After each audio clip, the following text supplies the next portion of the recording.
Hi, financial correspondent Jen Rezac. I'm here today with Calvin Getz. He is the founder of Strategy Financial Group. Now, many people believe their Social Security income is tax-free. But Calvin, the question is that really true? Well, Jen, you'd like to think so, right? You paid into Social Security over all these years, and you're starting to get your benefits back in your 60s and 70s, but it is taxable. And it's taxable based on something called your provisional income.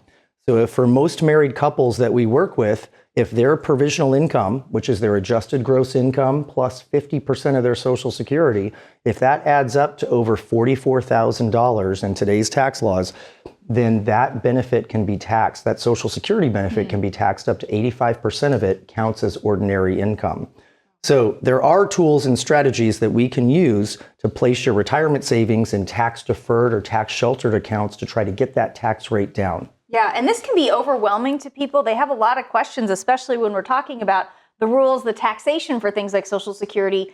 You and your team have some great resources to help. That's right. My team and I have created this retirement kit because there's a window of opportunity right now for people to put a comprehensive written retirement income plan in place in order to minimize the taxes in retirement. Whether you're nearing retirement, you've just retired, or you've been retired a long time, the tools in this kit will show you strategies and tips on how to minimize taxes on your Social Security. All right, sounds like a great first step to help you get started on that path toward planning your retirement. Call, text, or go online to get Calvin's free retirement roadmap kit.